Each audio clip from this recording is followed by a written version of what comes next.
নমস্কাৰ বন্ধু বান্ধৱীসকল আপোনালোকক স্বাগতম জনাইছো আমাৰ এই ইউটিউব চেনেললৈ। বন্ধু বান্ধৱীসকল বৰ্তমান সময়ত কিন্তু যুৱ লেখক সন্মান আঁচনিৰ কাৰণে যুৱকসকলে এপ্লাই কৰিব পাৰিব আৰু যিটোৰ সহায়ত আপোনালোকে এককালীন 25,000 টকা পাব।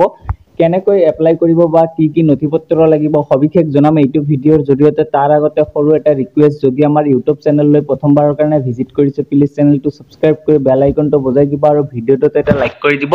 যুৱ লেখক সন্মান আঁচনি 2025 প্ৰকাশিত গ্ৰন্থ লেখা অনুবাদৰ ভিত্তিত প্ৰদান কৰা হ'ব এই আঁচনিটো। এই 25,000 টকাৰ যিটো আঁচনি এইটো প্ৰদান কৰা হ'ব আৰু আবেদনকাৰীৰ কিছুমান গাইডলাইন দিছে, কিছুমান প্ৰয়োজনীয় অৰ্হতা লাগিব। প্ৰথমতে দেখিব পাৰিছে অসমৰ স্থায়ী বাসিন্দা হ'ব লাগিব। তাৰ পিছতে দেখিব পাৰিছে অসমীয়া, বাংলা, বড়ো অথবা অসমৰ যিকোনো থলুৱা জনগোষ্ঠীয় ভাষাৰ লিখকসকলকহে প্ৰদান কৰা হ'ব এই আঁচনি। ভাৰতীয় সংবিধানৰ 8ম অনুসূচীৰ অধীনৰ যিকোনো ভাষাৰ গ্ৰন্থ অসমীয়া বা অসমৰ যিকোনো ভাষালৈ অনুদিত গ্ৰন্থ হ'ব লাগিব। তাৰ পিছতে দেখিব পাৰিছে প্ৰতিষ্ঠিত সংবাদপত্ৰ আলোচনীত প্ৰকাশিত লেখা হ'ব লাগিব। বয়সটো দেখিব পাৰিছে 40 বছৰৰ অনুৰ্ধৰ 1 জানুৱাৰী 2025 অনুসৰি ধৰা হ'ব আৰু আবেদনৰ অন্তিম তাৰিখ দিছে 5 ছেপ্টেম্বৰ 2025 আৰু আবেদনৰ লিংক এইটো দিয়া হৈছে। আৰু কেনেকৈ আবেদন কৰিব লাগে মই এতিয়া দেখুৱাই আছো, আপোনালোকে আপোনালোকৰ মোবাইলৰ সহায়তে আবেদনটো কৰিব পাৰিব। ভিডিঅ'টো সম্পূৰ্ণকৈ চাওক। এতিয়া আপোনালোকৰ সুবিধাৰ্থে মই এইটো ভিডিঅ'ৰ ডেছক্ৰিপশ্যনত এই লিংকটো দি ৰাখিম আৰু সেই লিংকত ক্লিক কৰি আপুনি ডাইৰেক্ট এইটো পেজত আহিব পাৰিব। যুৱ লেখক সন্মান এপ্লিকেশ্যন ফৰ্ম। আপোনালোকে প্ৰথমতে যিটো দেখিব পাৰিছে যুৱ লেখক সন্মান এপ্লিকেশ্যন ফৰ্ম, তাত ক্লিক হিয়াৰত ক্লিক কৰি দিব। ক্লিক কৰাৰ লগে লগে ইয়াতে খোল খাব পেজটো আৰু ইয়াতে আপোনাক ফৰ্মটো ফিলআপ কৰিব লাগিব। যুৱ লেখক সন্মান যুৱ লেখক সন্মান এইটো দেখিব পাৰিছে। তাৰপিছত আপোনাৰ ইমেইলটো ইয়াতে শ্ব' হ'ব। তাৰপিছতে যুৱ লেখক সন্মানৰ বাবে আবেদনৰ পত্ৰ আহ্বান, ইয়াতে আপোনালোকে এই গাইডলাইনবিলাক পঢ়ি চাব। প্ৰয়োজনীয় চৰ্তাৱলী কিছুমান আছে, এইবিলাক আপোনালোকে চাব। প্ৰথমতে ইয়াতে দেখিব হৈছে ফুল নেম, আপোনাৰ সম্পূৰ্ণ নামটো ইয়াতে এণ্টাৰ কৰি দিব।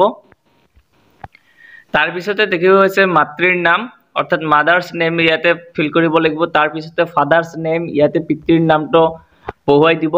এপ্লিকেশ্যন ফুল পোষ্টেল এড্ৰেছ, আপোনাৰ আবেদনকাৰীৰ সম্পূৰ্ণ যোগাযোগৰ ঠিকনাটো দিব। আপুনি য'ত বসবাস কৰি আছে সেই গাঁৱৰ নাম, পোষ্ট অফিচ, ডিষ্ট্ৰিক্ট, জিলা, আপোনাৰ এড্ৰেছটো ইয়াতে ফিল কৰিব। তাৰপিছতে ডেট অফ বাৰ্থটো ইয়াতে দিব লাগিব, আবেদনকাৰীৰ জন্মৰ তাৰিখটো ইয়াতে দিব। তাৰপিছতে দেখিব হৈছে 2025 চনৰ 1 জানুৱাৰীলৈ আপোনাৰ বয়স যিটো হয় সেইটো আপুনি কেলকুলেট কৰি ইয়াতে ফিল কৰিব। তাৰপিছতে এটা ভেলিড মোবাইল নম্বৰ দিব, যিৰ পিছতে ইমেইল, আপোনাৰ ইমেইলটো ইয়াতে দি দিব। তাৰপিছতে দেখিব হৈছে গ্ৰন্থ, প্ৰতিষ্ঠিত আলোচনী, বাতৰি কাকতত প্ৰকাশিত প্ৰবন্ধৰ বিষয়ে সবিশেষ গ্ৰন্থ, আলোচনী, বাতৰি কাকতৰ তালিকা জমা দিব লাগিব। তাৰপিছতে দেখিব হৈছে বৰ্তমানৰ পেচা, আপোনাৰ বৰ্তমান কি কৰ্মজীৱী হৈ আছে বা কি কৰি আছে সেইটো আপুনি ইয়াতে দিব লাগিব।